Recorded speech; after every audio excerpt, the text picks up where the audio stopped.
歡迎返嚟今日嘅深度拆解。今日我哋要講一個超實用嘅，而且絕對係每個人都好關心嘅話題。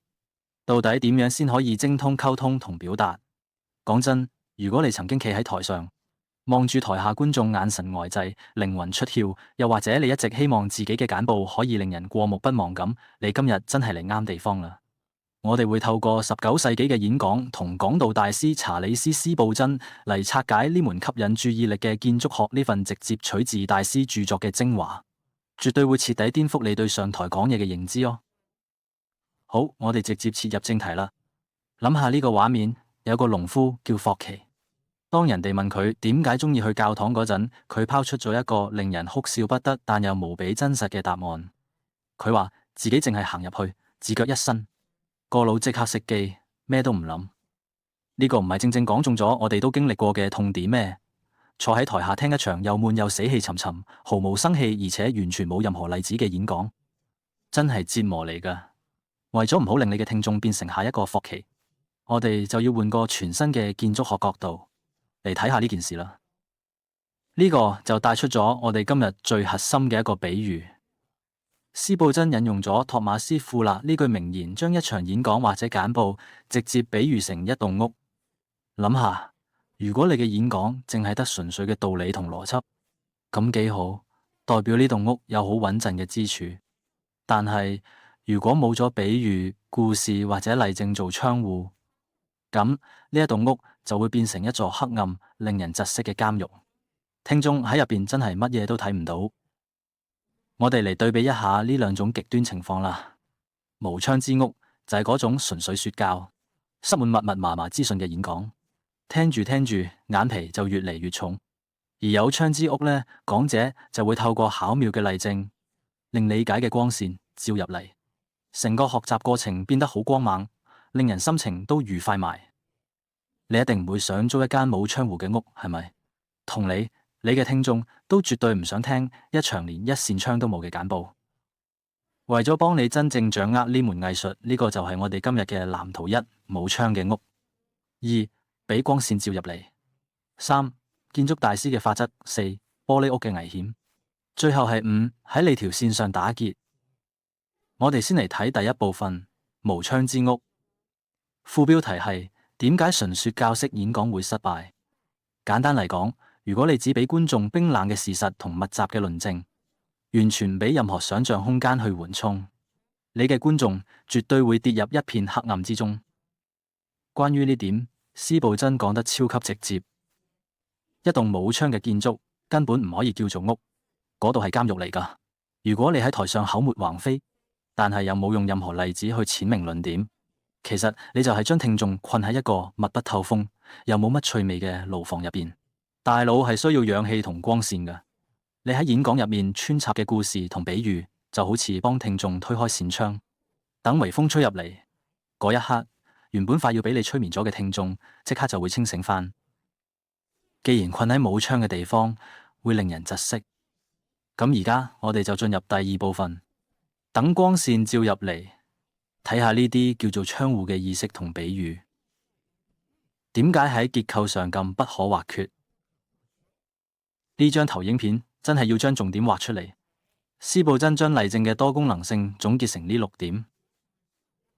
例證唔單止可以捉住注意力，將發緊呆嘅觀眾拉返嚟，仲可以呈現生動逼真嘅畫面，令抽象概念變得好有立體感。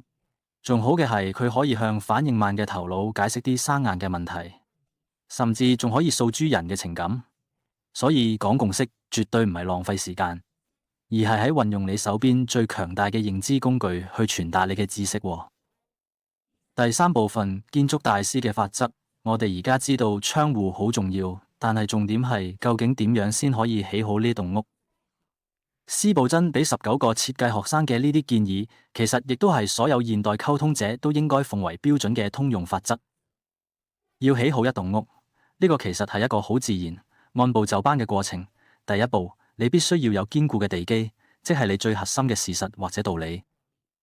跟住第2步就要有強而有力嘅支柱，呢個就係你合乎邏輯嘅論證。最後係步驟3，先至係開出明亮嘅窗戶。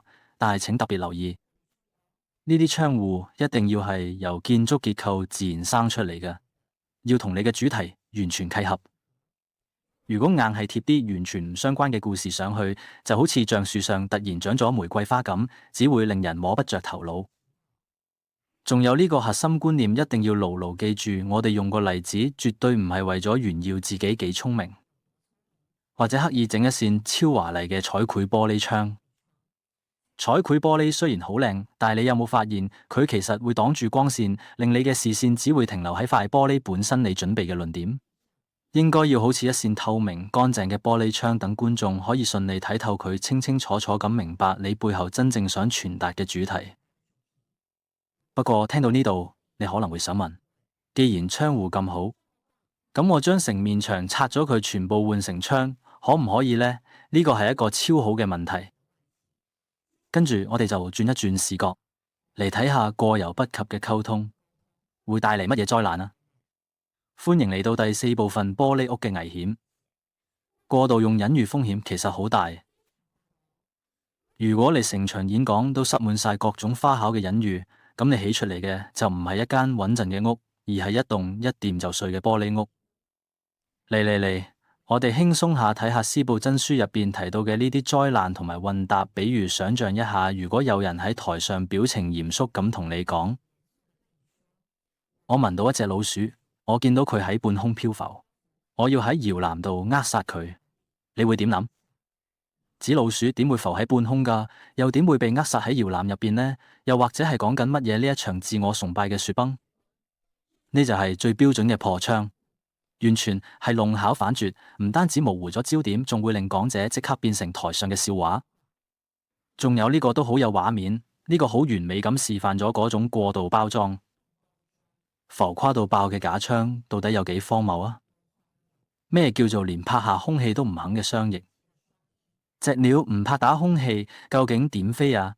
呢啲華而不實、故作高深嘅實惠，只會令人覺得你喺度賣弄玄虛，對理解主題完全冇幫助。永遠記住，比喻係為咗令人一下就豁然開朗，唔係為咗令人頭暈眼花嘅。好，而家我哋嚟到最後第5部分，喺你條線上面打個結。呢個亦都係我哋今日最後一個領悟。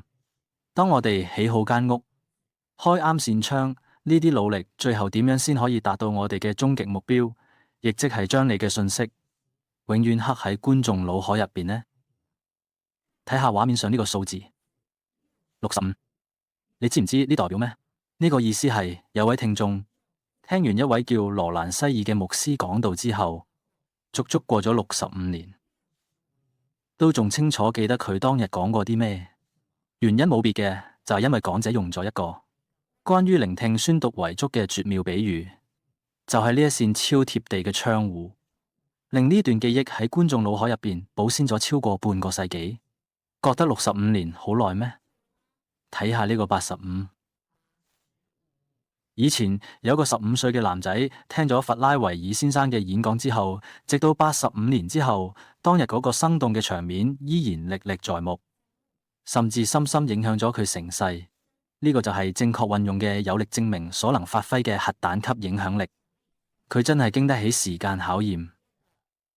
究竟點解呢啲故事可以被記住咁耐？司布真分享咗一個關於臨終裁縫師嘅超正故事。呢位裁縫師臨終之前被人問到佢呢一世成功嘅秘訣到底係乜，佢用最後一口氣講：呢條線一定要打個結。呢句真係好有智慧。你諗下，如果你逢三唔打結，條線一拉就會直頭由快報度畫出嚟，係咪一場冇有力證據嘅演講？就好似一條冇打結嘅線，聽眾聽完之後，信息就會即刻由左耳入右耳出。而一個好故事，一個精準嘅比喻，就係嗰個結，可以牢牢咁留喺聽眾個腦海入邊。所以喺我哋結束今日嘅解釋之前，我想將呢個發人心省嘅問題兜俾你。為咗確保聽眾永遠唔會忘記你嘅心血，喺你下一場簡報或者演講入邊，你會打個點樣嘅結呢？你會為佢哋打開一扇點樣嘅窗呢？去實踐呢門注意力嘅建築學啦！唔好再令你嘅觀眾喊住困喺黑暗嘅牢籠入邊啦！非常感謝大家，多謝大家今日咁熱情參與呢一次深入解釋，我哋下次見啦，拜拜。